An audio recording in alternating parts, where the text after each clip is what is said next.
ಬೀಜವು ಗಾನ ಬರುವಗೆ ತುಳಿದ ಜಗಯವ ಗಾನ ಬರುವಗೆ ತುಳಿದ ಜಗಯವ ಆಡಿದನು ತನ್ನೊಳಗಿಯೇ ಇವಳನ್ನು ತಿಳಿಯದೆ ಕಿರಿದಾಯೇ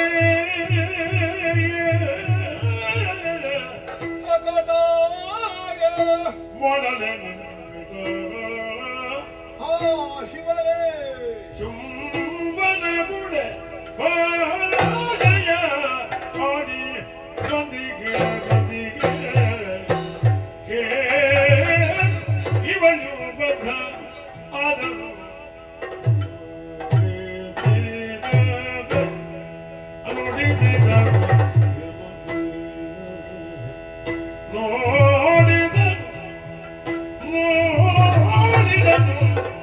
ಮಾಡಿದನು ನಮನಗಳ ಬೇಡಿದನು ಬಿಡಿದು ಕೊಂಡಾಡಿದನು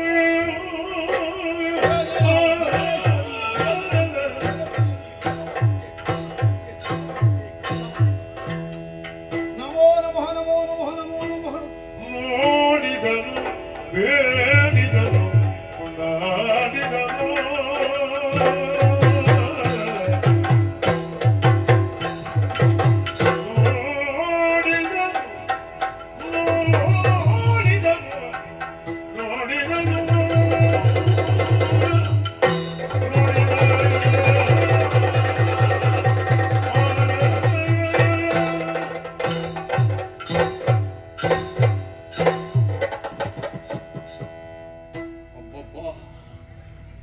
ವಿಸ್ಮಯಾವಹವಾದಂತಹ ಒಂದು ಅನುಭವ ಈ ಕದಂಬವನದಲ್ಲಿ ಇಂದಿನ ದಿನ ಕಾಣ್ತಾ ಇದ್ದೇನದು. ಶಿವನೇ ಶಿವನೇ ಶಿವನೇ, ಊಹಿಸುವುದಕ್ಕೂ ಸಾಧ್ಯವಿಲ್ಲದ, ಕಂಡರೂ ಅರ್ಥವಿಸಿಕೊಳ್ಳುವುದಕ್ಕೆ ಸಾಮರ್ಥ್ಯ ಬಾರದ ಯಾವುದೋ ಒಂದು ವಿಶೇಷವಾದಂತಹ ಅನುಭೂತಿ ಇಂದಿನ ದಿನ ನಮಗಾಗುವುದಕ್ಕೆ ಪ್ರಾರಂಭವಾಗಿದೆ. ಒಡೆಯನಿಂದ ಅಪ್ಪಣೆಯನ್ನು ಕೈಗೊಂಡು ಅತ್ಯುತ್ಸಾಹದಿಂದ ಕೋಟಿ ಕೋಟಿ ಸಂಖ್ಯೆಯ ದಾನವ ವೀರರ ಜೊತೆಯಲ್ಲಿ ಕದಂಬವನದತ್ತ ಆಯುಧ ಹಸ್ತನಾಗಿ ನಾನು ಹೊರಟು ಬಂದವ. ಆದರೆ ಯಾವಾಗ ಕದಂಬನವನ್ನು ಬಂದು ಸೇರಿದನು, ನನ್ನ ಅಂತರಂಗವನ್ನೇ ಅಲ್ಲಾಡಿಸಿದಂತಹ ಅನುಭವವಾಗಿ ಹೋಯಿತು. ಏನಿದೆ 14 ಲೋಕಗಳಲ್ಲಿ ನಮಗೆ ಈ ತನಕ ಕಾಣದೇ ಇದ್ದ ಯಾವುದೋ ಒಂದು ಅನುಭವ, ಅನಿರ್ವಚನೀಯವಾದ, ಹೇಳಿ ವಿವರಿಸುವುದಕ್ಕೆ ಬರುವುದಿಲ್ಲ, ಕೇವಲ ಅನುಭವಿಸಿದವರಿಗಷ್ಟೇ ಅರ್ಥವಾಗುತ್ತದೆ. ಅಂತಹ ಒಂದು ಸ್ಥಿತಿ ಇಂದಿನ ದಿನ ಈ ವನದಲ್ಲಿ ನಮಗೆ ಒದಗಿ ಬರ್ತಾ ಇದೆ. ಹಾಗಿದ್ರೆ ಏನು? ಸರಿಯೇ ಸರಿ, ನಾವು ತರ್ಕಿಸಿದ್ದು ತಪ್ಪಾಗಲಿಲ್ಲ. ಒಡೆಯನ ಮುಂಭಾಗದಲ್ಲಿ ಏನನ್ನು ನನ್ನ ಯೋಚನೆಯಿಂದ ಕಂಡುಕೊಂಡು ನಾನು ಆಡಿದನು, ಅದರ ಯಥಾರ್ಥ ದರ್ಶನ ಆಗುವಂತಹ ಸಮಯ ಸನ್ನಿಹಿತವಾಗಿದೆ ಎನ್ನುವುದು ಸ್ಪಷ್ಟ. ಅಹುದೇ ಅಹುದೇ, ಎಲ್ಲ ಇಲ್ಲಿ ನೆಲೆಸಿದ ಹೆಣ್ಣಿನ ಕಾರಣಿಕವೇ ಸರಿ. ಅವಳನ್ನೊಮ್ಮೆ ಕಾಣೋಣ, ಕಣು ತುಂಬಿಸಿಕೊಳ್ಳೋಣ. ಎಲ್ಲಿ ಬೆಳಕಿನ ಮೂಲವನ್ನೇ ಆಧರಿಸಿ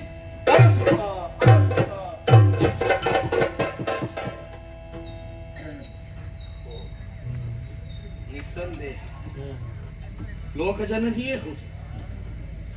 ಎಂತಹ ಮುಗ್ಧವಾದ ಮುಖಭಾವ, ತುಟಿಯ ತಿಳಿನಗು ಮಾಸಲಿಲ್ಲ ಆ ತಾಯಿಯನ್ನು ಹಾಗೆ ಪ್ರಾಜ್ಞರು ಗುರುತಿಸಿದ್ದದೇ ಕಾರಣಕ್ಕಲ್ಲವೇ. ಸದಾ ಕಾಲ ಮಮತೆಯೊಂದನ್ನು ಹೊರತುಪಡಿಸಿದರೆ ತನ್ನ ಈ ಸೃಷ್ಟಿಯ ಕುರಿತಾಗಿ ಬೇರೆ ಯಾವ ಅಪೇಕ್ಷೆಯೂ ಇಲ್ಲದೆ ಇದ್ದವಳವಳು. ಸದಾ ಸರ್ವತೋಮುಖವಾದ ಏಳ್ಗೆಯಾಗಲಿ ಎನ್ನುವಂತಹ ಹಾರೈಕೆಯನ್ನು ಸದಾ ಹೊಂದಿದವಳು. ಆದರೇನು ಮಾಡೋಣ, ಅವಳದ್ದಾದಂತಹ ಕಟಾಕ್ಷ ವೀಕ್ಷಣೆಯ ಪರಿಧಿಯೊಳಗೆ ಸೇರಿಕೊಳ್ಳಬಹುದಾದ ಅರ್ಹತೆಗಿಂತ ನಾವು ಹೊರಗುಳಿದಿದ್ದೇವೆ ಎನ್ನುವುದು ನಿರ್ಣಯ. ಬಹುದು, ಅಲ್ಪ ಸ್ವಲ್ಪ ವಿಜಯ ಒದಗಿದ ಕಾಲಕ್ಕೆ ಅಹಂಕಾರ ಆವರಿಸ್ತದೆ. ಅವಿವೇಕಿಯಾದವನಿಗೆ ತನ್ನನ್ನು ತಾನು ಮರೆತು ಬಿಡುವುದಕ್ಕಷ್ಟೇ ಸಾಕಾಗುತ್ತದೆ. ಲೋಕದಲ್ಲಿರುವ ಸಜ್ಜನರ ಬದುಕಿನತ್ತ ಒಂದು ಕ್ಷಣವಾದರೂ ಚಿಂತಿಸೋಣ ಅನ್ನುವಂತಹ ವಿವೇಕ ನಮ್ಮಲ್ಲಿ ಜಾಗೃತ ಆಗಲಿಲ್ಲ. ಅನ್ಯಾಯ ಮಾಡಿದೆವು, ಅಧಿಕಾರವನ್ನು ಹೊಂದುವಂತಹ ದರ್ಪದಲ್ಲಿ ಮುಂದುವರಿದೆವು, ಮಾಡಿದ್ದು ನಡೆಯುತ್ತದೆ ಎನ್ನುವಂತಹ ಉಚ್ಚಂಕಲವಾದಂತಹ ಮನಸ್ಥಿತಿಯಲ್ಲಿ ಸಾಗಿದೆವು. ಅದಕ್ಕೆ ತಕ್ಕುದಾದಂತಹ ಫಲ ಭೂಮಿ ದೇವಿಯೇ ಕ್ಷಮಾಗುಣ ಸಂಪನ್ನೆಯಂತೆ. ಆದ್ದರಿಂದ ಏನೇನು ಅನ್ಯಾಯ ಮಾಡಿದ್ರು ನಮ್ಮನ್ನು ಅವಳು ಹೊತ್ತು ನಿಲ್ಲುತ್ತಾಳೆ. ಆದರೆ ಎಷ್ಟರ ತನಕ ಇನ್ನು ಸಹಿಸುವುದಕ್ಕೆ ಸಾಧ್ಯ ಇಲ್ಲ ಅನ್ನುವಂತಹ ಕ್ಷಣ ಬಂದ ಕಾಲಕ್ಕೆ ಒಮ್ಮೆ ತನ್ನ ಮೈಯನ್ನು ಕೊಡಹಿ ಬಿಡುತ್ತಾಳೆ. ಆದ್ದರಿಂದಲೇ ಭೂಮಿಯಲ್ಲಿ ಕಂಪನ ಉಂಟಾಗ್ತದೆ, ಅವಘಡವನ್ನು ನಾವು ಕಾಣುವಂತಹ ಸ್ಥಿತಿ ಬರ್ತದೆ. ಪ್ರಾಯ ಭೂಮಿಯ ಕಂಪನವಾದರೂ ನಮ್ಮನ್ನು ಅಲುಗಾಡಿಸುವುದಕ್ಕಾಗುವುದಿಲ್ಲ. ಅದಕ್ಕಾಗಿ ಈ ಭೂಮಿಯನ್ನೇ ಸೃಷ್ಟಿಸಿದ ಆ ಲೋಕಜನನಿಯೇ ಮೈ ತಡೆದು ಬಂದು ನಿಂತಿರಬೇಕು. ಕ್ಷಮಿಸಿದಳು ಈ ತನಕ ಉದಾರ ಬುದ್ಧಿಯಿಂದ. ಆದರೆ ಆ ಪಾತ್ರತ್ವವನ್ನೇ ನಾವು ಯಾವತ್ತು ಹೊರಗೈಯಿಂದ ತಟ್ಟಿ ಕಳೆದೆವು. ಆಮೇಲೆ ನಮ್ಮ ಕೊರಳನ್ನು ಕತ್ತರಿಸುವುದೇ ಆಕೆಗೆ ಉದ್ದೇಶವಾಗಿ ಹೋಯಿತು. ಯಾಕೆ? ಲೋಕಜನನಿ ಅವಳು ಮಾಡಿದಂತಹ ಒಂದು ಲೋಕ ನಿಯತಿ ಏನಿದೆ, ಅವಳದ್ದಾದ ನಿರ್ದೇಶನ ಏನಿದೆ, ಅದನ್ನು ಅತಿಕ್ರಮಿಸಿ ಅಟ್ಟಹಾಸದಿಂದ ಮುಂದುವರಿದರೆ ಕೊನೆಗೂ ಏನಾಗುತ್ತದೆ? ಶೋಣಿತಾ ನಗರದಲ್ಲಿ ಈ ತನಕ ಬಾಳಿ ಬದುಕಿ 14 ಲೋಕಗಳ ಅಧಿಕಾರವನ್ನು ಮುನ್ನಡೆಸಿದ ಶುಂಭನೇ ಮೊದಲಾದಂತಹ ರಾಕ್ಷಸರಿಗೆ ಒದಗಿದ ಗತಿಯೇ ಆಗುತ್ತದೆ. ಇದನ್ನು ಪ್ರಪಂಚಕ್ಕೆ ಪಾಠ ಮಾಡುವುದಕ್ಕಾಗಿ ನಮ್ಮ ತಲೆ ಕಡಿಯುವುದಕ್ಕೆ ಸಿದ್ಧಳಾಗಿ ಬಂದಿರಬೇಕು. ಮಾಡಲೇನು ಶಿವನು ಕೇಡುಗಾಲ ಸಮನಿಸಿತು.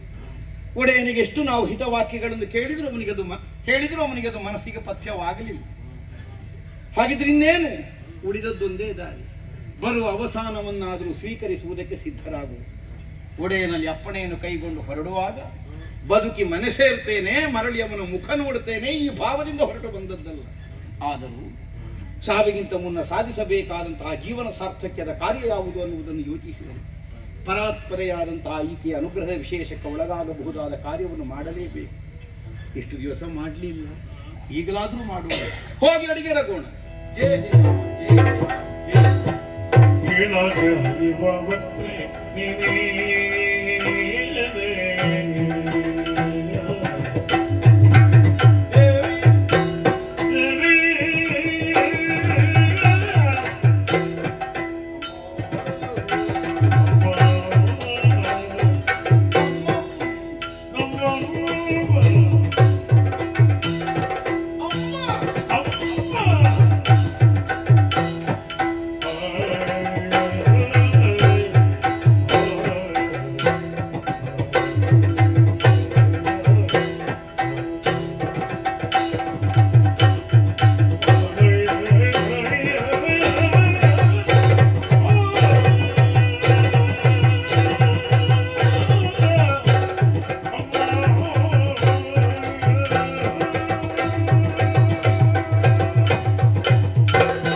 ರಕ್ತ ಬೀಜಾಕ್ಷರ ಅಭಿವಾದನೆಗಳು.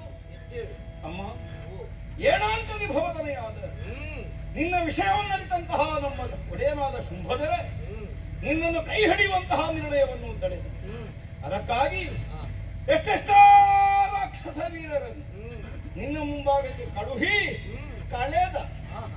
ಆದರೂ ನಿನ್ನೊಂದಿಗೆ ಕೂಡಿಕೊಳ್ಳುವಂತಹ ಅವನದ್ದಾದಂತಹ ಅಪೇಕ್ಷೆ ಎಳ್ಳಿನಿಗೂ ಬದಲಾವಣೆ ಬರಲಿಲ್ಲ. ಆದ್ದರಿಂದ ಈಗ ನಾನೇ ಬಂದಿದ್ದೇನೆ. ಅವನಿಗೆ ಅಳಿಯ ರಕ್ತಬೀಜ ನಾಮಕ ಕುಂದಣದ ಅಂದಣದ ಒಂದಿಗೆ ಬಂದಿರುವ ನನ್ನ ಅಂತರಂಗಕ್ಕೆ ಮೌಲ್ಯವನ್ನಿತ್ತು. ಬಾ ಈ ಅಂದಣವನ್ನೇ ಹೆಗಲಿಗೇರಿಸಿ ಅರಮನೆ ಒಯ್ದು ಒಡೆಯನೊಂದಿಗೆ ನಿನ್ನ ಮದುವೆ ನೆರವೇರಿಸಿ ಅನವರತ ನಿನ್ನ ಪಾದ ಸೇವೆಯ ಮೂಲಕವಾಗಿ ಜೀವನವನ್ನು ಸಾರ್ಥಕಪಡಿಸಿಕೊಳ್ಳಬೇಕನ್ನುವಂತಹ ನಿರ್ಣಯಕ್ಕೆ ಬಂದಿದ್ದೇನೆ. ಬರಬೇಕಮ್ಮ, ಬರಬೇಕು. ರಕ್ತಬೀಜ ವ್ರತನಿಷ್ಠನಾದಂತಹ ಶುಂಭ ಇದುವರೆಗೂ ಆಚರಿಸಿದ್ದು ಬ್ರಹ್ಮಚರ್ಯ. ಚತುರ್ಯುಗ ಪರ್ಯಂತರವಾಗಿ ಲೋಕವನ್ನೇ ಆಳುವುದಕ್ಕೆ ತೊಡಗಿದ್ದಾನೆ. ಹಾಗಾದ್ರೆ ಶುಂಭ ಎನ್ನುವುದರ ಅರ್ಥವೇನು? ಪ್ರಪಂಚವನ್ನೇ ಕತ್ತಲನ್ನಾಗಿಸುವುದಕ್ಕೆ ಹೊರಟವನಿಗೆ ಶುಂಭ ಅಂತ ಆಡುವುದು. ಆದಿಯಲ್ಲಿ ಕತ್ತಲು ಲಭಿಸಿತ್ತು, ಅದಕ್ಕೆ ಪ್ರತಿಕೂಲನಾಗಿ ಬಂದವಳು ನಾನು. ಜ್ಞಾನ ಎನ್ನುವುದನ್ನು ಕೊಡಬೇಕು ಎನ್ನುವ ಕಾರಣಕ್ಕಾಗಿ ಮಹಾ ಸರಸ್ವತಿ ರೂಪದಿಂದಲೇ ಕಾಣಿಸಿಕೊಂಡಿದ್ದೆ. ಆದ್ರೆ ಒಡೆಯನಾದಂತಹ ನಿಮಗೆಲ್ಲರಿಗೂ ಒಡೆಯನಾದಂತಹ ಶುಂಭ ಕಳೆದುಕೊಳ್ಳುವುದಕ್ಕೆ ಮುಂದಾಗ್ತಾನೆ ಅಂತ ಆದ್ರೆ ಅವನ ಮತ್ತೆ ಎಲ್ಲಿಯವರೆಗೆ ಭ್ರಮಣೆಯಾಗಿದೆ ಎನ್ನುವುದನ್ನು ಆಲೋಚಿಸು. ನನ್ನ ಇದಿರಾಗಿ ಅವಜ್ಞೆಯನ್ನು ಪ್ರಕಟಿಸಿದನೆ, ಆಡಿ ಕಳುಹಿಸಿದ್ದೇನಲ್ವೇ ಬರಬೇಕು ಎನ್ನುವ ಹಾಗೆ. ಬರಲಿಲ್ಲವಲ್ಲ, ಇಲ್ಲಿಗೆ ನಾವೆಲ್ಲರೂ ಅಷ್ಟು ಸುಲಭದಲ್ಲಿ ಬಿಡುವುದಿಲ್ಲ. ಹಾಗಾದ್ರೆ ನನ್ನ ಪಣವನ್ನು ಮುರಿಯುವುದಕ್ಕಾಗುವುದಿಲ್ಲ ಎನ್ನುವುದೇ ಸ್ಪಷ್ಟವಾಯಿತು. ಪಣ ಇದ್ದದ್ದೇ ಹಾಗೆ, ಗೆದ್ದವರನ್ನು ವಿವಾಹವಾಗುತ್ತೇನೆ ಎನ್ನುವ ಹಾಗೆ ಆಡಿ ಕಳುಹಿಸಿದ್ದೆ. ನೀವೆಲ್ಲರೂ ಬಂದು ನಿಮ್ಮನ್ನೇ ನೀವು ಕಳೆದುಕೊಳ್ಳುವ ಪರಿಸ್ಥಿತಿ ಆಯಿತು. ಕಾಲ ಕಾಮ ಕರ್ಮ ಇವುಗಳನ್ನು ಅರಿಯದಂತಹ ಶುಂಭನೋರ್ವ ಮೂರ್ಖ ನೀನು ರಣ ಹೇಳಿ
ಹೋರಾಡುತ್ತಾ ಇದ್ದ ಹಾಗೆ ದೇಹಕ್ಕೇನು ಆಯಾಸ, ದೇಹವನ್ನೊಮ್ಮೆ ಅಲುಗಿಸಿ ಸಪ್ತ ಶಕ್ತಿಗಳಾಗಿ ಕಾಣಿಸಿ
ಬ್ರಹ್ಮನ ವರದ ಸಾಕ್ಷಾತ್ಕಾರಕ್ಕೆ ಬೇಕಾಗಿ ತನ್ನ ರುದಿರವನ್ನು ಚೆಲ್ಲಿದಂತಹ ಪರಿಣಾಮವಾಗಿ ಕೋಟಿ ಕೋಟಿ ಸಂಖ್ಯೆಯಲ್ಲಿ ಕೆಟ್ಟ ಬೀಜಾದಿಗಳ ಪಾಲಕ್ಕೆ ಬೇಕಾಗಿ ನೀಡವಾದಂತಹ ರಸನೆಯನ್ನು ಚಾಚಿ